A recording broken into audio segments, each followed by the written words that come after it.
rentrons dans le vif du sujet autour justement à la fois de ces expériences et de ce fameux volet performance. Qu'est-ce que le digital apporte de plus dans ce parcours que vous proposez et comment est-ce qu'il vous a permis d'aller peut-être transformer un peu mieux ou différemment?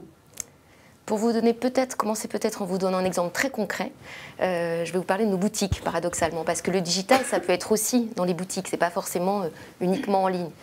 Dans nos boutiques, ce que nos clients nous reprochaient le plus, finalement, c'était la file d'attente. Le samedi, souvent, on devait attendre pour du café, ce qui était quand même assez ennuyeux.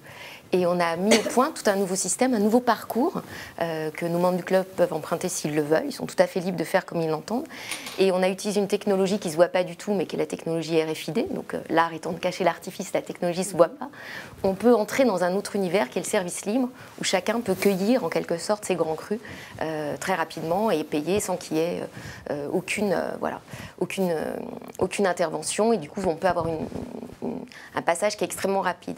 Ce qu'on observe aujourd'hui, c'est que nos membres du club, finalement, alternent entre des moments où ils font le choix d'avoir un conseil avec un spécialiste café et des moments, la même personne, où ils ont envie d'aller très vite et d'acheter les grands crus qu'ils préfèrent et donc de faire ça au plus vite, de la manière qui leur convient. Donc, en fait, on propose une multiplicité de parcours d'achat, de manières de penser, de manières d'envisager ces achats. Donc ça, c'est du digital vraiment dans la boutique et ça permet d'avoir une expérience boutique qui est beaucoup plus intéressante, beaucoup plus satisfaisante, avec quelque chose qui est essentiel, qui est une sorte de réinvention du métier du spécialiste café. Et du coup, une formation des équipes à une autre manière d'envisager l'accueil, l'accompagnement, etc.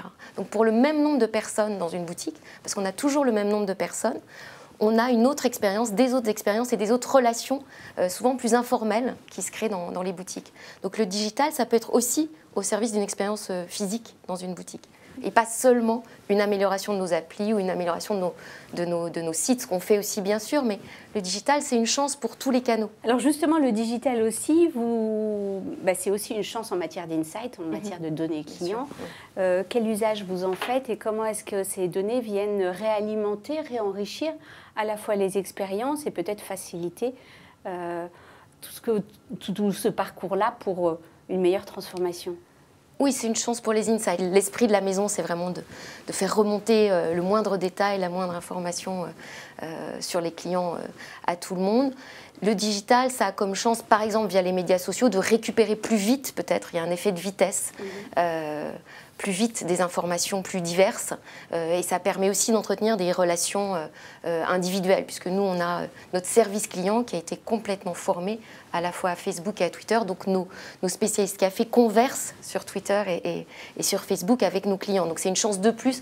C'est en fait un canal de conversation de plus. Voilà, ça ne se substitue pas, ça s'ajoute. Et c'est toujours chouette quand il y a des canaux de conversation en plus avec les clients parce que c'est une chance de plus de les écouter et du coup de mieux les comprendre. Voilà. On a la chance d'avoir une base de données unique qui est très simple finalement, mais où chaque client, chaque membre du club a l'historique de ses achats qui est conservé depuis le début. Ça nous permet par exemple d'offrir à chaque membre du club le grand cru qu'il préfère régulièrement ou de lui faire découvrir dans sa boîte aux lettres un nouveau grand cru qu'il n'aura peut-être pas eu l'idée d'acheter ou de découvrir et de lui offrir en fait une dégustation. Donc on a toute une vision de la chose qui fait qu'on essaie de personnaliser au maximum les propositions qu'on fait sans jamais imposer. Ça peut être aussi bien des choses qui se passent par téléphone, mais c'est très rare. On le fait quand les gens souhaitent que ce soit sous forme téléphonique. Ça peut être une relation par mail, sur un compte Twitter, par la poste, parce que écrire, c'est important aussi de continuer l'écrit.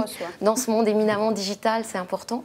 Et puis ça peut être une proposition très individuelle quand vous venez en boutique. Donc on multiplie les scénarios de proposition. Ce qui compte pour nous, c'est que chacun ait vraiment un scénario le plus unique possible. Et c'est rendu possible par cette multiplicité d'informations simples qu'on a. Mais du coup, on essaie de faire ça et on historise les choses quand il y a eu quelque chose que nos clients ont apprécié, on l'historise, on le mémorise, on essaie de faire le mieux possible. On est évidemment imparfait, mais on est vraiment dans cette quête d'une forme de perfection qui serait d'avoir une relation individuelle avec chacun. Est-ce que vous avez des indicateurs de performance que vous pouvez partager avec nous? Oui, alors c'est très clair, c'est-à-dire que quelqu'un qui n'utiliserait qu'un seul canal de vente est beaucoup moins fidèle à la marque et finalement a une moindre facilité à venir vers Nespresso que quelqu'un qui utilise plusieurs canaux. Je vais vous donner un exemple très simple. Quelqu'un qui achète habituellement dans la boutique de Bordeaux et qui connaît uniquement sa boutique de Bordeaux, quand il part en vacances ailleurs, s'il n'a pas conscience qu'il y a une application gratuite qui lui permet d'être livré dès le lendemain matin chez lui, on va perdre la vente d'été, par exemple. Donc une connaissance de l'ensemble des possibles que la maison Nespresso vous propose, très naturellement, ça vous amène à être plus fidèle à la maison. C'est vrai dans à peu près toutes les entreprises. Nous, on a des deltas qui sont mesurés et qui sont significatifs. Donc oui, enfin qui sont très significatifs même. Donc oui, faire en sorte que chacun connaisse ce qui est possible de la part d'une maison, on a un vrai delta, c'est-à-dire la multiplicité. Le fameux omnicanal, ça n'est pas qu'un discours d'expérience, c'est aussi un discours de performance. Donc on est très centré sur ça parce que c'est rendre service à nos clients et du coup être plus efficace aussi. Les deux vont vraiment de pair.